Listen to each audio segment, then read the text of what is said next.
Hi, Amba here, and thank you for joining us today.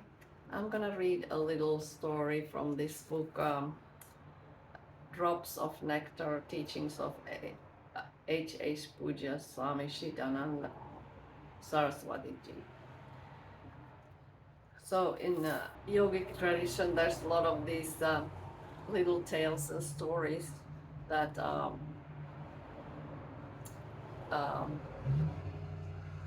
teaches us good values.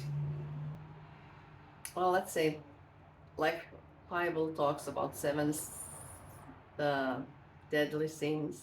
So in yoga they talk not with those words, but they talk about like egoism, greed, hatred, jealousy, and so on. That they are not good virtues. So this story is the lasting danger of anger. There was once a young boy with a terrible temper. He used to speak harshly and get angry many times a day at the slightest provocation. His wise father told him that every time he got angry, he had to hammer a nail into the wood fence in the backyard.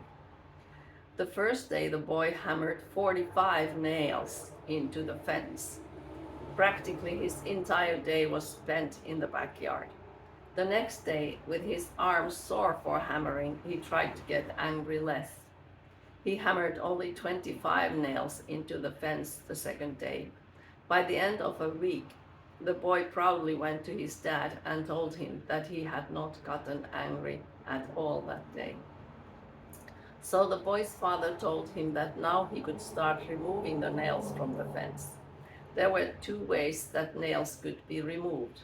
Either if the boy could go an entire day without getting mad, or if the boy apologizes sincerely to someone whom he had hurt through his anger. So the boy began to apologize to people whom he had wounded, and he tried hard not to get angry.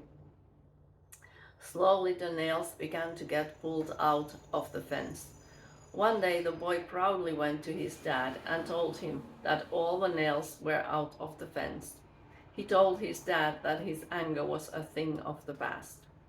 His dad then led the boy by the hand to the fence and showed him how the fence was now riddled with holes. It was no longer the sturdy, strong fence it once had been.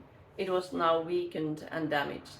Every time the wind blew strongly, the fence swayed in the wind, for it was so full of holes that the breeze caused the fence to move. Do you see that? The father asked the boy. For you, anger is a thing of the past, yet this fence will never recover. Every time you get angry at someone, it is like driving a nail into them. You may later remove that nail, but the hole is still there.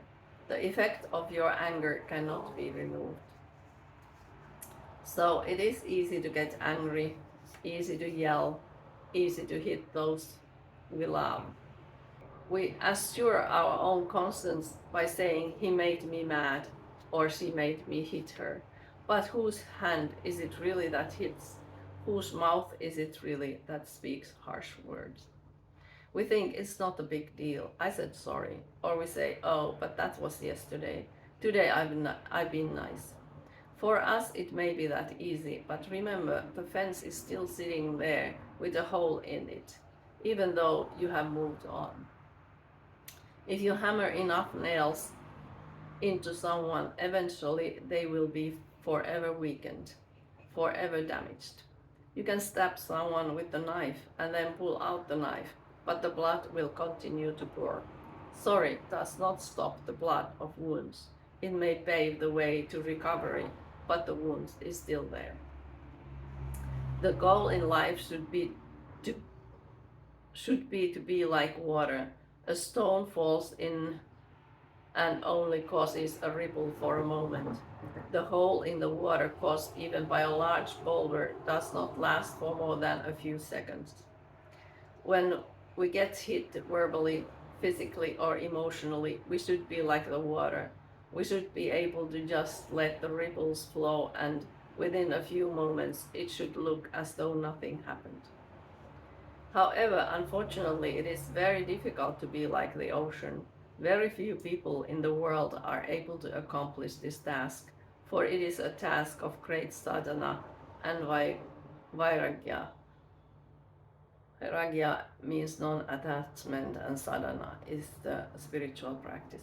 It is much more common that people are like fences. The holes you hammer into them stay with them for a lifetime. Children, especially, are like the wood fence. No matter how much they grow in life, no matter how wise they become, or how old and strong they become, those holes are still there. We must remember that our loved ones are like wood. Therefore, we must try to be very, very careful before we hammer holes into anyone, before we stab knives into anyone's heart. If there are too many holes, the fence will fall. So I love these little stories. I hope you liked it, and like and subscribe. And by the way, we were talking about the 7 sins in the Bible, or the Bible talk. So if you know what the 7 sins is, just comment below. Thank you for watching. Until next time, namaste.